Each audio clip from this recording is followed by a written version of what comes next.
राम राम मित्रों। दशहरा आ गया है और पटाखे बजना शुरू हो गए हैं। आपको नहीं लगता है कि साइलेंस बेटर होती है पटाखों से? अगर ऐसा हो लगता है आपको तो ऐसी आपको अवेयरनेस फैलानी चाहिए कि पटाखे कम फोड़े जाएं और थोड़ा शांति भी रखी जाए। और नॉइज़ पोल्यूशन नाम की चीज़ भी होती है दुनिया में। तो बच्चे हैं, फोड़ रहे हैं पटाखे, डिस्टर्ब कर रहे हैं लोगों को। चल रहा है ऐसी ज़िंदगी। खैर, आज का टॉपिक है बाधक तत्व। योग में या किसी भी फील्ड में क्या नहीं करना चाहिए, उसकी ज़्यादा इम्पोर्टेंस होती है कि क्या करना चाहिए। इसलिए बाधक तत्व पहले लिखे जाते हैं और साधक तत्व बाद में लिखे जाते हैं। तो क्या नहीं करना है वो पहले इम्पोर्टेंट है, उसके बाद जो करना है वो तो बात की बात है। तो क्या नहीं करना है, ऐसे 6 गुण जो व्यक्ति को नहीं फॉलो करने चाहिए अगर उसे अपनी फील्ड में उत्तीर्ण होना है। वो कौन से हैं, आइए देखते हैं। पहला है ओवर ईटिंग।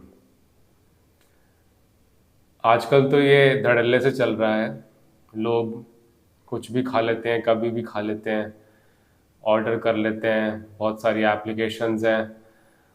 और इसकी वजह से जीभ पे कोई कंट्रोल नहीं है और इस वजह से शरीर खराब हो जाता है, स्वास्थ्य खराब हो जाता है। बहुत नॉर्मल हो गया लोगों के लिए कि स्वास्थ्य उनका खराब है और इसके लिए वो कार्यरत हैं कि हम कैसे अपना शरीर खराब करें।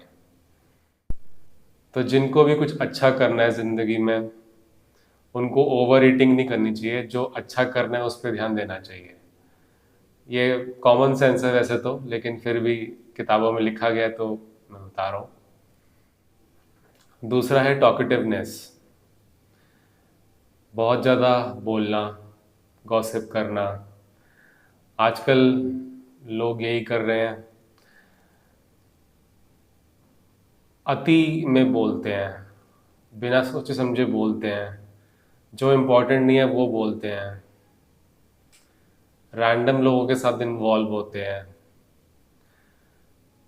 एनर्जी का लॉस होता है। तो कुछ भी प्रोडक्टिव नहीं हो सकता है, कोई ध्यान उनका नहीं लगेगा, कोई स्थिरता नहीं आएगी। ये एक प्रॉब्लम बन गई है। तो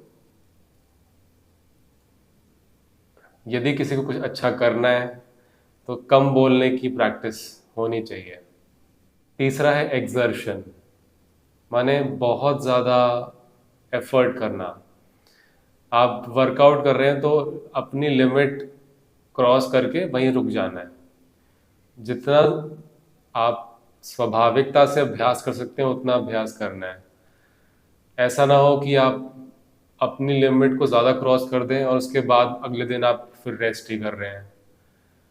या फिर एक्सर्शन का मतलब ये भी है कि आप लंबी लंबी यात्राएं कर रहे हैं, चले ही जा रहे हैं पैदल, फिर बहुत ज़्यादा काम कर रहे हैं, बिल्कुल भी रेस्ट नहीं ले रहे हैं। रेस्ट नहीं लेंगे तो फिर माइंड में तकलीफ़ें होंगी, रेस्ट नहीं मिलेगा तो फिर काम कर नहीं पाओगे ठीक से। इसलिए रेस्ट करना भी ज़रूरी है। इसलिए एक्सर्शन से बचना भी एक बाधा है। एक्सर्शन भी बाधा है, इसलिए बचना चाहिए एक्सर्शन से। चौथा है अधेरिंग टू रूल्स। बहुत ज़्यादा रूल्स पे कड़क हो जाना एकदम, इससे भी फ्लेक्सिबिलिटी में प्रॉब्लम आती है। आप रूल्स आपको बनाने पड़ेंगे, अनुशासन फॉलो करना ज़रूरी है, लेकिन बिल्कुल ही उसके अंदर घुस जाना, बहुत ज़्यादा जोर देके उस कार्य को करना, इससे क्रोध उत्पन्न होएगा। क्रोध उत्पन्न होएगा तो फिर आपका ध्यान भंग हो जाएगा।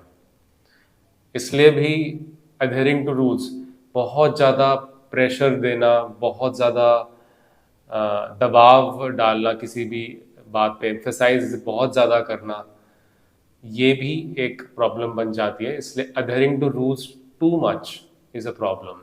ये भी नहीं होना चाहिए। आप पढ़ाई कर रहे हो तो कभी अगर आप नहीं पढ़ पाए, कोई कोई त्योहार आ गया, कुछ हो गया, कोई घर पे आ गया, कुछ कुछ और घटना हो गई, तो आपका रूल भंग हो गया, तो परेशान होने की ज़रूरत नहीं है। उसको अगले दिन फिर कर लो। किसी दिन मिस हो रहा है, रूल खराब हो रहा है आपका, तो अगले दिन दोबारा शुरू कर लो। ये है। पांचवा है जो साधक तत्वों में भी है, इसका उल्टा कि इसको छोड़ना है। ये है कि being in the company of common people.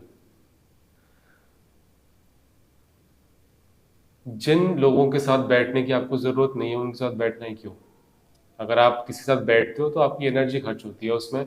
अगर आप ज़्यादा बैठोगे तो फिर जहाँ पे आपको ध्यान देना चाहिए वहाँ आप ध्यान नहीं दे पाओगे। इसलिए जो इम्पोर्टेंट लोग हैं आपकी लाइफ में, उन्हीं का संग करना। जो ऐसे लोग हैं जो आपकी साधना में या फिर जो भी जिस भी कार्य में आप रत हैं उसमें आपको मदद कर रहे हैं, उनके साथ बैठना ज़रूरी होता है, बैठना चाहिए।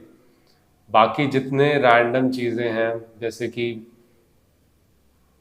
क्रिकेट मैचेस देखना, फुटबॉल मैचेस देखना, बहुत ज़्यादा जो इन्फॉर्मेशन आपके काम की ही नहीं है उनके अंदर पढ़ना, ये सब कुछ being in the company of common common people में आ जाएगा कि आप रैंडम चीज़ें कर रहे हैं जिनकी आपको कोई ज़रूरत नहीं है।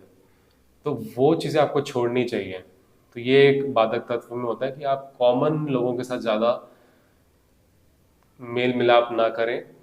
जो आवश्यक लोग हैं, जो ऊपर की तरफ आपको ले जाने के लिए प्रोत्साहित करेंगे या फिर आपको उनको देखकर आप सीखोगे कुछ, उनके साथ आपको उठना बैठना चाहिए। छठा है चंचलता, और ये बहुत ज़्यादा कॉमन हो गया आजकल, अनस्टेडी माइंड। कुछ भी करते रहना, माने आप आप टीवी खोल लोगे तो कोई भी रैंडम पिक्चर आप देख रहे हो, कोई भी आप मूवी देखना शुरू कर देते हो। उसका क्या, किस भावना से वो मूवी बनी है, क्या प्रोपागेंडा वो फैला रहे हैं, आप उससे इन्फ्लुएंस हो जाते हो। ये सब कुछ आपके ध्यान को भंग करता है, आपके माइंड को अनस्टेडी बनाता है।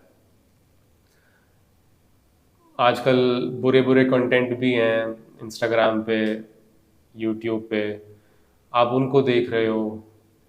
और या फिर आप शॉर्ट्स देख रहे हो। शॉर्ट्स तो 1 मिनट में होता है, 1 मिनट में वो एंटरटेन कर रहे हैं आपको। कभी डॉगी की वीडियो देख रहे हो, कभी आप किसी ऐसी कॉमेडी वीडियो देख रहे हो, कोई नाटक कर रहा है आप वो देख रहे हो। इन चक्करों में पड़ने की वजह से दिमाग हो जाता है अनस्टेडी। तो इससे भी आपको बचना है, तभी आप कुछ वर्थवाइल कर सकते हो दुनिया में। तो इन चीज़ों को ज़रूर फॉलो करें। धन्यवाद।